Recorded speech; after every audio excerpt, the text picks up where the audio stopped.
Hola amigos, bienvenidos a este tiempo de la radio dedicado a la historia.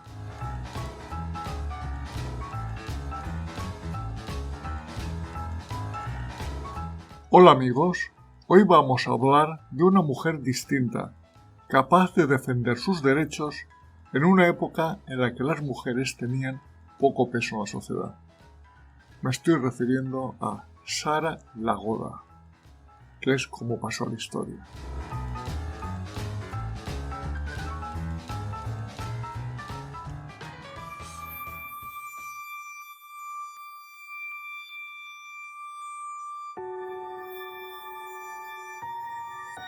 Situémonos en el espacio-tiempo. En el año 698 caía la ciudad de Cartago en manos de los árabes, y en el reino visigodo reinaba Égida, apoyado por su hijo Witiza. Desde luego, en su residencia de Toledo, no tenían ningún temor por la caída de Cartago en manos de los árabes.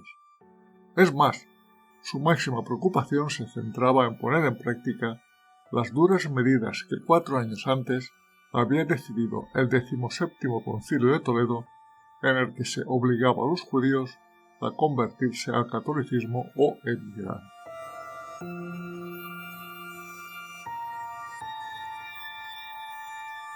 Además, se estaba produciendo un fenómeno importante en la sociedad hispano-goda, y era que la aristocracia, bien sea laica o eclesiástica, tenía cada vez mayor poder y autoridad que los propios reyes.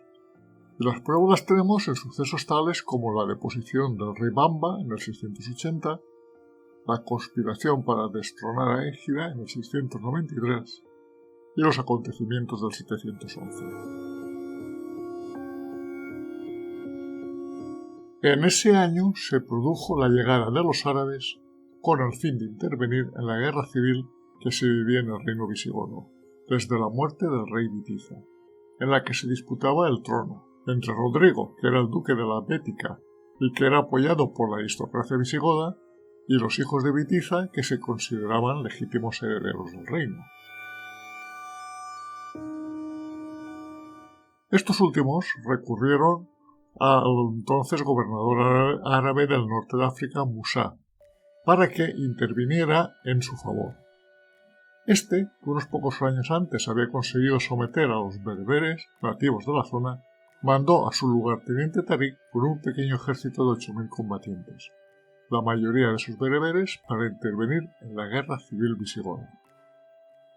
A la llegada del ejército árabe, Rodrigo marchó con su ejército a hacerle el frente, cuyo encuentro sucedió en Guadalete, en donde murió Rodrigo.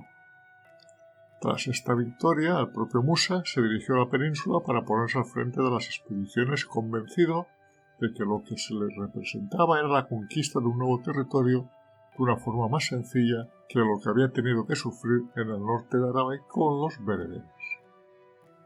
Y aquí estuvo hasta el 713, en que fue llamado a Damasco por el califa al-Walid, preocupado por la excesiva independencia con la que el ambicioso gobernador se venía conduciendo.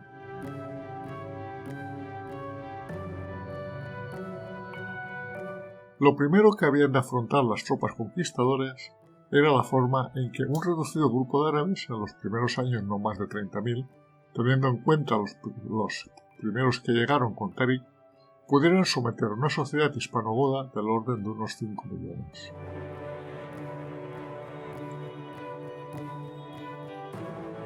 La legislación árabe entendía dos formas de ocupación. Si ésta se producía mediante el uso de las armas, la tierra conquistada quedaba en manos de la comunidad musulmana. Esa tierra podía ser entregada por concesiones a particulares, pero su dominio correspondía a la dinastía gobernante, que podía reclamar 1/5 de las tierras conquistadas bajo su administración directa.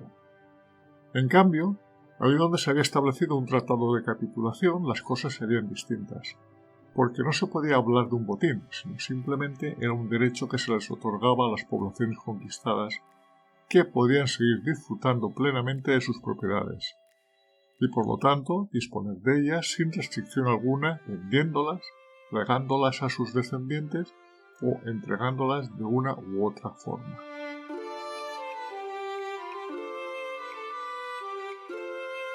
La situación que se generó en la península ibérica tras la derrota de Rodrigo fue una mezcla de ambas formas. Algunos miembros de la aristocracia visigoda, como era el caso de los hijos de Witiza, ya habían pactado con los conquistadores en su momento, por lo que mantuvieron sus posesiones, que no eran pequeñas, pero otros grupos optaron por una resistencia militar contra los conquistadores árabes. La arqueología nos da casos típicos de ambos ejemplos. En el Tolmo de Minateda, en Ellín, provincia de Albacete, nos encontramos con los restos de una ciudad visigoda que en el 711 estaba bajo la jurisdicción de un aristócrata visigodo de nombre Teodomiro, que gobernó un extenso territorio cuyo centro era la ciudad de Orihuela y que pactó con los conquistadores árabes. Ese pacto, que nos ha llegado a través de las fuentes árabes, comprometía a los conquistadores a respetar la vida, las posesiones y la religión de todo el mundo a cambio de su sumisión y al pago de un tributo, y se relataban las ciudades a las que daba cobertura al pacto, y entre ellas estaba Minateda. El resto arqueológico nos confirma tal hecho, pues no hay restos de destrucción, y en las diferentes capas excavadas van apareciendo progresivamente nuevas formas de cerámica, algunas monedas árabes de cobre y tumbas construidas según el rito musulmán.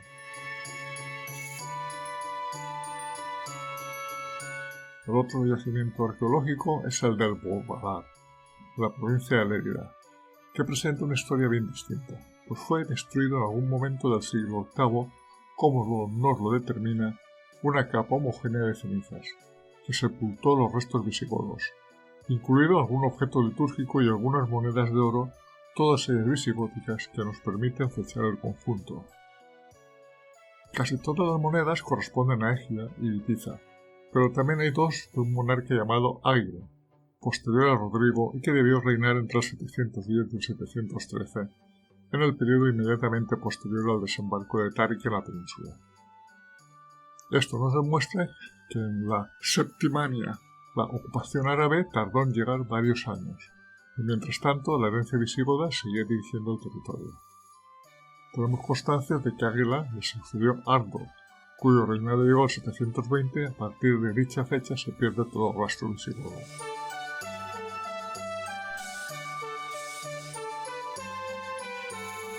Pero volvamos a los hijos de Witiza. Ya hemos visto que parte de la aristocracia visigoda pactaba con las fuerzas de ocupación árabe. Los hijos de Witiza lo hicieron. A la muerte de Witiza este dejó tres hijos: Al-Mulk, Huaqila y Artobás, que fueron criados por su madre. Al-Mulk quedó en posesión de una gran parte de la Bética, en concreto la zona suroeste, y fijó su residencia en Sevilla. Allí se casó con una visigoda noble y tuvo tres hijos: Sara la mayor y dos niños más. Artobás, el otro hermano, fijó su residencia en Córdoba, pues sus posesiones estaban más cerca de esta ciudad. Respecto al tercer hermano, no tenemos noticias de su trayectoria, posiblemente muriera joven. Cuando Sara tenía 8 años, sobre el 738, murieron su padre y su madre, y al enterarse su tío Artobás, se dirigió a Sevilla y desheredó a los hijos de su hermano, quedándose con todas las posesiones.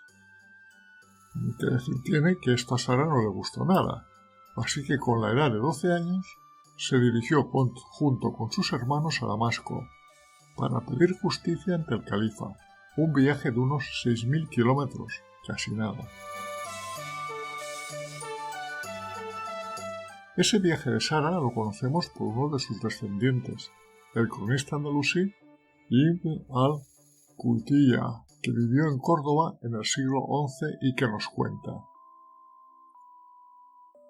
después de construir el barco, Sara la Goda navegó con sus hermanos al rumbo de Siria, hasta desembarcar en Ascalón, y continuó viajando hasta que vino a parar a la puerta del alcázar de Ishan ben Abd al-Malik. Una vez allí, hizo que éste supiera su llegada, y se le informara del compromiso adquirido por al-Wali a favor del padre de ella con las quejas que presentaba contra la injusticia cometida por su tío Artobás. El califa la recibió en su presencia y en aquella ocasión vio ella a Abd al-Rahman ben Murayaha, que era un joven que estaba delante del califa. Esto se lo solía recordar Abderramán en Al-Andalus cuando Sara iba a Córdoba y le dejaba entrar en el Alcázar para visitar a la familia del monarca.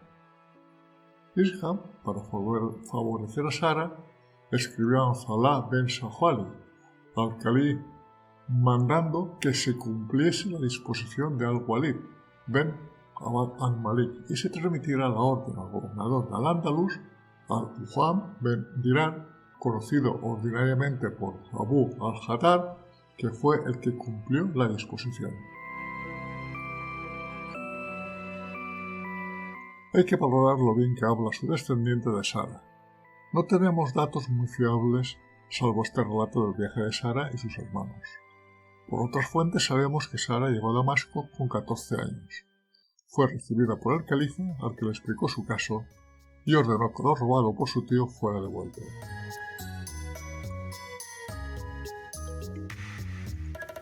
Sara y sus hermanos vivieron en Damasco durante unos cuantos años, tiempo durante el cual fue tratada como una princesa. Durante ese tiempo, el califa le buscó un marido, de nombre Isaac ben Muzaim, que era un aristócrata sirio con el que tuvo 2 hijos, y con el que regresó a Sevilla, retomando sus posesiones sobre el año 750.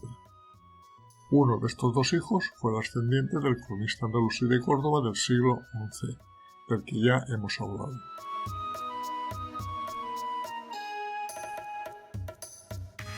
Ese mismo año se produjo la caída de la dinastía omeya en Damasco, y un refugiado de la misma, el príncipe Abderramán, llegó en su huida a Córdoba, y tras varias vicisitudes en el 756 se convirtió en el primer emir, fundando la dinastía Omagui, y cuyo reinado duró 36 años.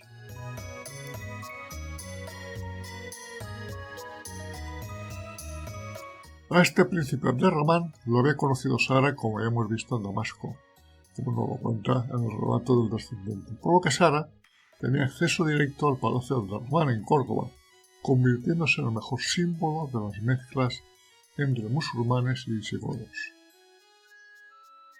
Un año antes de la proclamación del emir de Córdoba, Sara quedó viuda. Posteriormente, por mediación del emir Abderramán, Sara se casó con un oficial del ejército sirio del emir, Umayr ibn Said al-Lahim, con el que tuvo también 2 hijos, de los que descienden las importantes familias sevillanas de los Banu Hayway y los Banu Maslarma.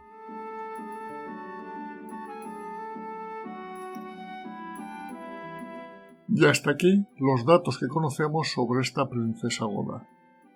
Por lo supuesto, amigo oyente, no nos tiene que extrañar que de alguna manera muchos seamos descendientes de Sara la goda.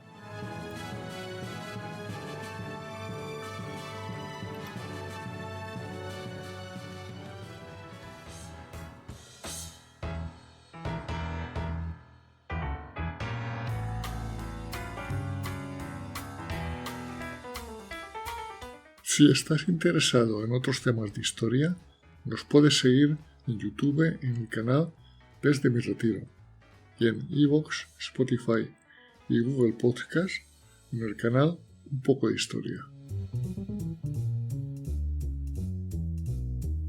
Este proyecto radiofónico, creado desde mi retiro en la España profunda, es una realización, para bien o para mal, de José Luis García, ciudadano del mundo.